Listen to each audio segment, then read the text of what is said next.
Hi friends, मैं प्रदीप सिंह स्वागत करता हूं आपका अपने चैनल पीके मैथ स्टडी में। हम आज बात करने वाले हैं डिविजिबिलिटी रूल, विभाज्यता का नियम।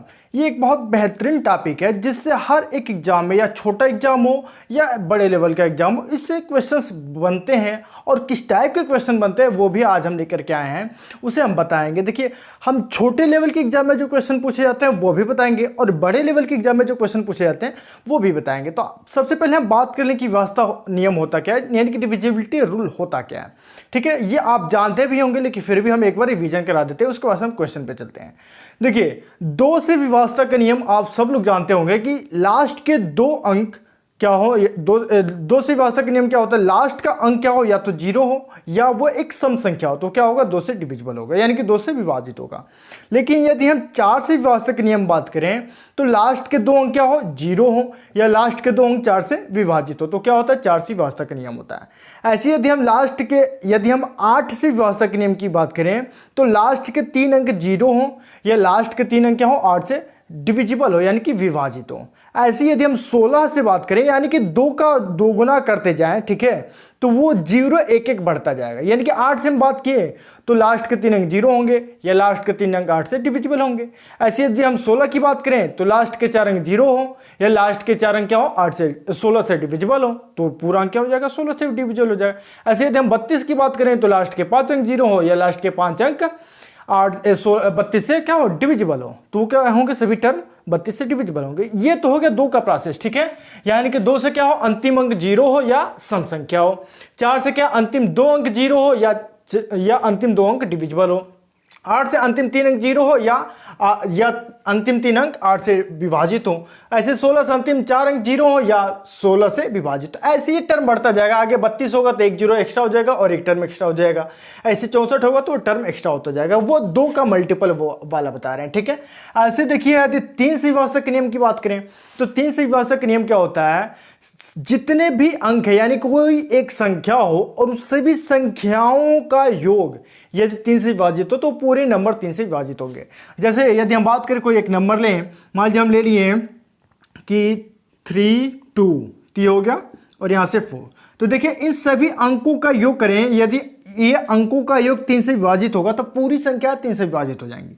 ध्यान करें तो 4 2 6 और 6 और 3 9, तो क्या 9 से 3 से विभाजित होता है, तो वो विभाजित होता है, तो ये पूरी नंबर क्या हो जाएंगे, 3 से कैंसिल हो जाएंगे, ठीक है। ऐसे 9 से विभाज्यता का नियम भी होता है कि यदि पूरे अंकों का योग 9 से डिविजिबल हो, 9 से विभाजित हो, तो पूरी संख्या क्या होंगी, 9 से विभाजित होंगे, ठीक है। ऐसे देखिए, जो अभाज्य संख्या होती है, जैसे 7 हो गया, फिर 13 हो गया, फिर 17 हो गया, फिर 19 हो गया, 23 हो गया, 29 हो गया, इन सब का हम एक अलग से वीडियो बनाएंगे कि इसका विभाज्यता का नियम क्या होता है, ठीक है। उसे हम अलग से बता देंगे। आज हम जो हम बता रहे हैं उस पर क्वेश्चंस भी लेकर के आए, इसलिए हम वो पूरे को नहीं बताएंगे, ठीक है। उसे हम नेक्स्ट पार्ट में बता देंगे, ठीक है। ऐसे देखिए, अगर हम 11 से विभाज्यता के नियम की बात करें तो 11 से विभाज्यता का नियम क्या होता है कि कोई भी एक संख्या हो, उस संख्या में क्या होगा कि एक एक अंक छोड़ करके, ठीक है, उनका हम योग करें और उनका हम डिफरेंट निकालें, यानी कि उनका अंतर निकालें। यदि अंतर या तो जीरो आ जाए या 11 का गुणज आ जाए तो पूरी संख्या होगी 11 से विभाजित होंगी। जैसे हम एक संख्या लिए हैं तो देखिए करना क्या, एक एक अंक छोड़ करके उसका हम योग कर लें, ठीक है। तो यहां से इसका योग कर लें, तो यहां से करेंगे तो 4 और 3 7, 7 3 10, 10 और 8 18 हो गया, ठीक है। फिर यहां से हम एक एक अंक छोड़ के, तो यहां से 6 9 15 और 15 3 18, तो फिर एक एक अंक छोड़ करके हम उनका अंतर निकालेंगे, यानी कि माइनस कर देंगे। तो उनका अंतर या तो जीरो आए या 11 का गुणज आए। यदि जीरो आ रहा है तो भी 11 से विभाजित होगा, या 11 का गुणज है, जैसे या तो 11 आ गया या 22 आ गया या ऐसे 44 आ गया, उनका अंतर, तो भी वो क्या होगा, 11 से कैंसिल हो जाएगा। ये आप जानते भी थे और हम एक बार बताने का प्रयास भी किए जल्दी से जल्दी, ठीक है। अब आइए हम देखते हैं क्वेश्चन कैसे पूछे जाते हैं, वो हम बताने चलते हैं। पहले हम कुछ छोटे छोटे क्वेश्चंस लिए हैं जो छोटे लेवल के एग्जाम में पूछे जाते हैं, फिर हम आखिरी में बड़े क्वेश्चंस भी लिए हैं जो बड़े लेवल के एग्जाम में पूछे जाते हैं, ठीक है। जैसे आइए हम देखते हैं क्वेश्चन को। तो फर्स्ट क्वेश्चन हम देख रहे हैं कि दिया है कि 763A43 डिवाइडेड बाई 9 दिया है, 763A43, ठीक है, डिवाइडेड बाई 9। यानी कि यदि ये नंबर 1 हो और 9 से विभाजित हो तो a का मान बताइए। ठीक है, यानी कि a का मान हमको बताना है क्या होगा यदि पूरी संख्या 9 से विभाजित हो। तो अभी हम बताएं कि 9 से विभाजन का नियम क्या होता है कि सभी अंकों का योग यदि 9 से विभाजित है तो पूरी संख्या क्या हो जाएगी, 9 से विभाजित हो जाएगी। तो इसमें आपको करना है क्या, पूरे अंकों का आप योग कर लें। ठीक है, उसके बाद हम देख लेंगे क्या करेंगे। तो 7 और 6 13, 13 और 3 16, 16 और 4 20 और 20 और 3 23 और प्लस a।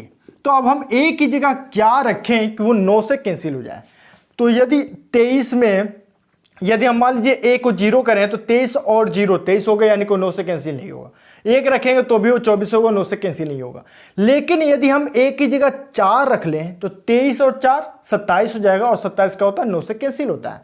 अर्थात a का मान क्या हो गया, 4। यदि हम a का मान 4 रख लें तो 23 और प्लस 4 रखेंगे तो हो जाएगा 27, और 27 क्या होता है 9 से कैंसिल हो जाता है 3 बार में।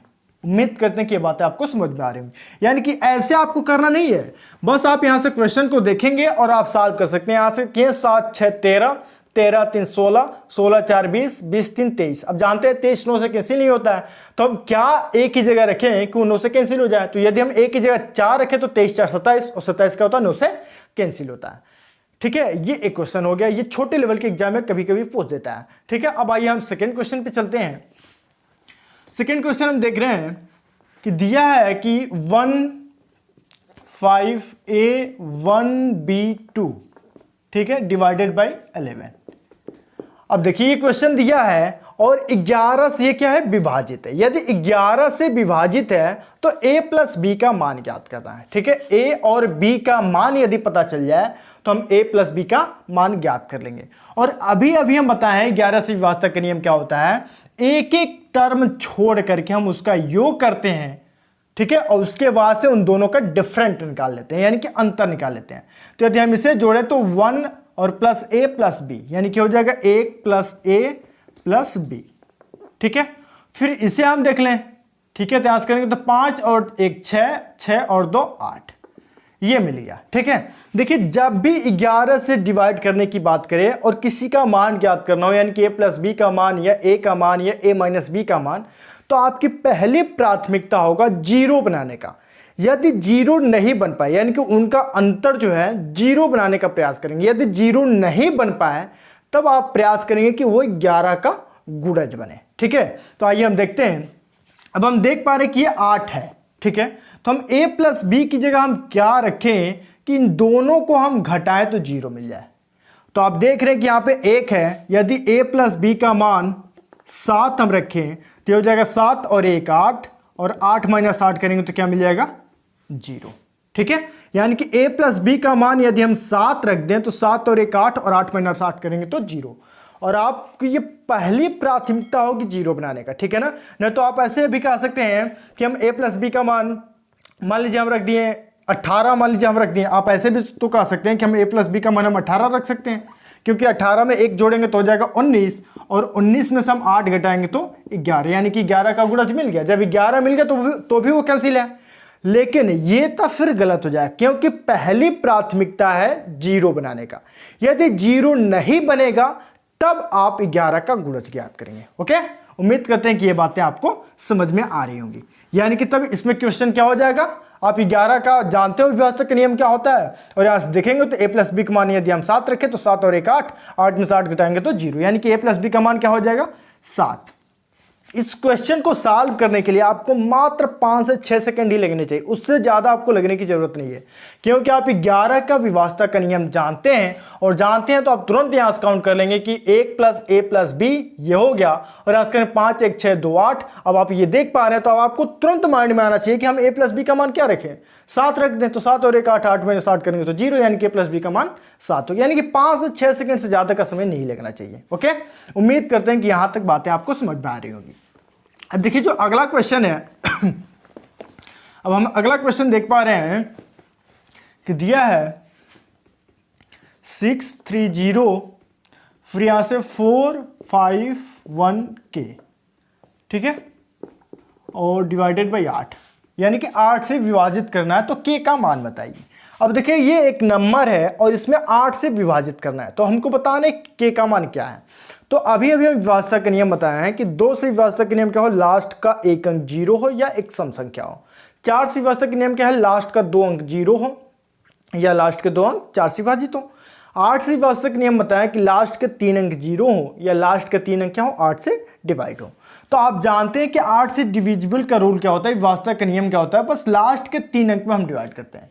यदि लास्ट का 3 अंक 8 से कैंसिल है तो पूरी संख्याएं 3 से कैंसिल हो जाएंगी। ठीक है, यानी कि अब ये क्वेश्चन सिर्फ और सिर्फ इतना बन गया 51K। यदि ये नंबर 8 से कैंसिल हो तो ये पूरी संख्याएं 8 से कैंसिल हो जाएंगी। तो हम देखिए क्या हम K का मान रखें कि ये 8 से कैंसिल हो जाए। तो यदि मान लीजिए हम K का मान 0 रखें, ठीक है, ऐसे आपको करना नहीं है, आपको माइंड में ये करना है। ठीक है, तो ये हो जाएगा 510। क्या 510 में हम 8 से डिवाइड करेंगे तो 8 6 के 48, 3 बचा 30, कैंसिल होगा, नहीं कैंसिल होगा। फिर यदि हम K का मान 1 रखें तो हो जाएगा 511। फिर देख रहे हैं 8 6 के 48, 3 बच्चे 31 हो गया, तो भी नहीं कैंसिल हो रहा। ऐसे ही यदि हम K का मान 2 रख दें तो हो गया 512।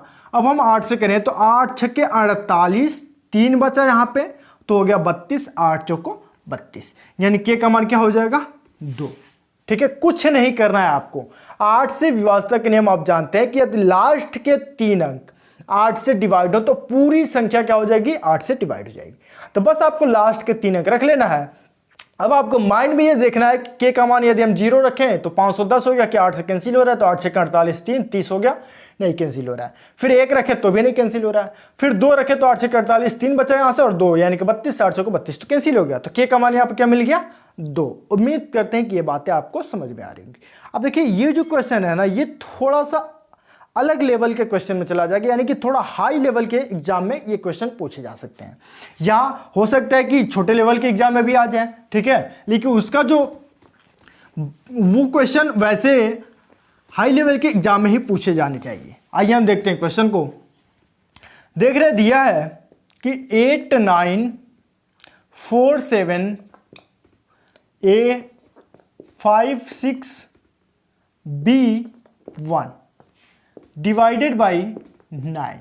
अब देखिए ये क्वेश्चन क्या दिया है कि ये क्वेश्चन दिया डिवाइडेड बाई 9, जहां यानी कि एक नंबर है और इसमें यदि हम 9 से विभाजित कर रहे हैं तो जहां B एक विषम संख्या है, यानी कि जो B हो वो एक विषम संख्या ही होना चाहिए, चाहे वो 1 हो या 3 हो या 5 हो या 7 हो या 9, वो एक विषम संख्या ही होना चाहिए। ठीक है, तो A के सभी मानों का योग बताइए। यदि B एक विषम संख्या हो तो A के सभी मान निकालने, यानी कि B एक बार 1 होगा, फिर 3 होगा, 5 होगा, 7 होगा, 9 होगा, तो ऐसे ही A के भी कई मान निकलेंगे।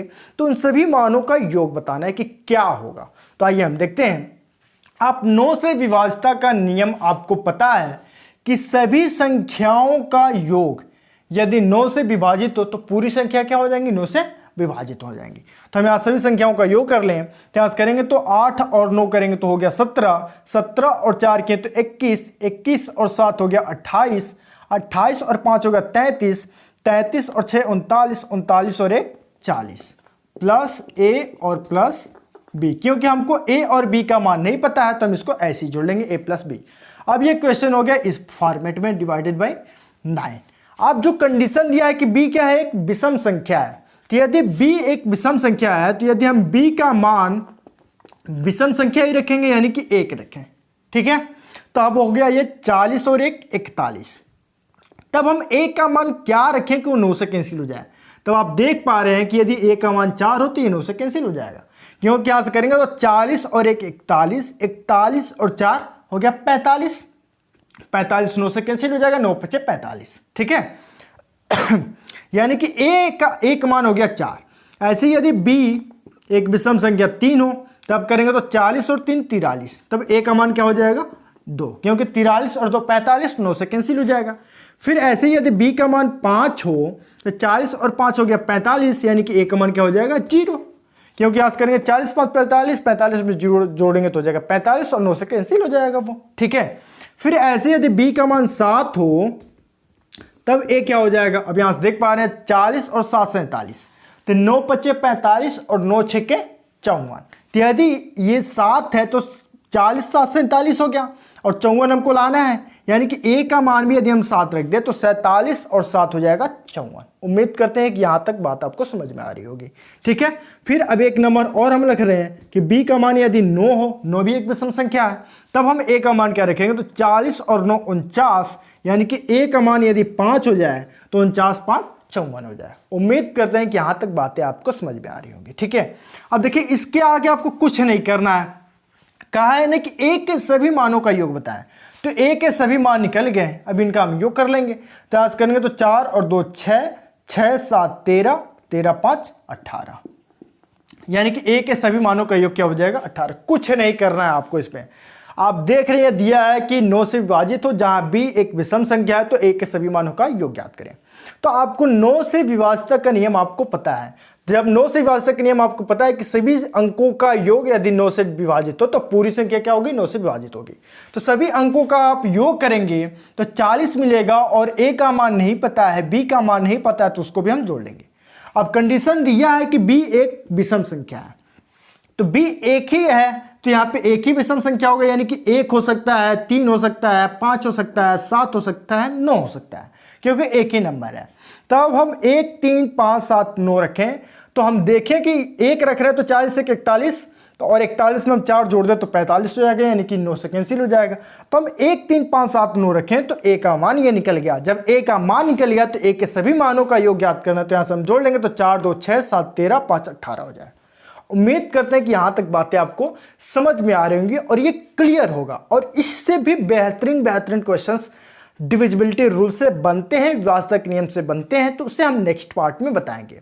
तो यदि आज का क्लास पसंद आया हो तो आप इसे ज़्यादा से ज़्यादा लाइक करें, और इस चैनल पर नए हैं तो चैनल को सब्सक्राइब जरूर कर लें, और इसे ज़्यादा से ज़्यादा शेयर करें। Okay, thank you.